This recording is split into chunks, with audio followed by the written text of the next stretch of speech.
What does a neuron look like? Let's use a simple diagram to make the relationship easier to see, ताकि picture clear हो। Neuron को imagine करो एक tree जैसा, जिसका एक मेन ट्रंक और बहुत सारी ब्रांचेस होती हैं। ये शेप इसलिए यूजफुल है क्योंकि न्यूरॉन को सिग्नल्स रिसीव भी करने होते हैं और आगे सेंड भी करने होते हैं। सेंटर में जो राउंड सा पार्ट होता है उसको सेल बॉडी या सोमा बोलते हैं। ये न्यूरॉन का कंट्रोल सेंटर होता है। यही न्यूक्लियस और मोस्ट सेल मशीनरी होती है। सो डिसीजन मेकिंग यही होता है कि सिग्नल स्ट्रांग है या नहीं। सोमा से बाहर जो छोटी छोटी ज्यादा ब्रांचिंग वाली प्रोजेक्शंस होती हैं वो डेंड्राइट्स होते हैं। इनका जॉब होता है इनपुट लेना, मतलब दूसरे न्यूरॉन से मैसेजेस रिसीव करना। ब्रांचेस ज्यादा होने का रीजन सिंपल है, सरफेस एरिया बढ़ता है तो मैसेजेस कैप्चर करना इजी होता है।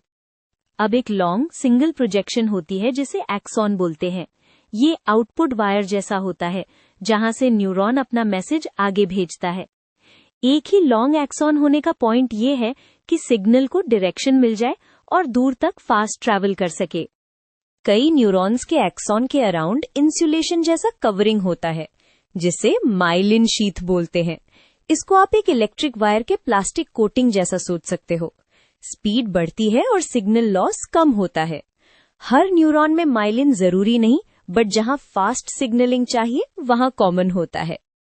एक्सॉन के एंड पर स्मॉल नॉब्स या टर्मिनल्स होते हैं जहां न्यूरॉन नेक्स्ट सेल को सिग्नल पास करता है। ये डायरेक्ट टच यूजुअली नहीं होता, बीच में टाइनी गैप होता है जिसे साइनैप्स कहते हैं। यही केमिकल्स यानी न्यूरोट्रांसमिटर्स मैसेज को जंप करवाते हैं। अब डायरेक्शन को सिंपल रखो। Dendrites receive, soma process, axon send, terminals deliver. ये फ्लो याद रखोगे तो न्यूरॉन का लुक भी मीनिंगफुल लगने लगेगा क्योंकि हर पार्ट का शेप उसके फंक्शन से मैच करता है। लास्ट पॉइंट, न्यूरॉन्स एक जैसे नहीं दिखते। कुछ न्यूरॉन्स शॉर्ट एक्सॉन वाले होते हैं, कुछ एक्सट्रीमली लॉन्ग, कुछ वेरी बुशी डेंड्राइट्स वाले, बट बेसिक ब्लूप्रिंट सेम रहता है। सेंटर बॉडी, रिसीविंग ब्रांचेस और एक सेंडिंग केबल विद एंडिंग्स।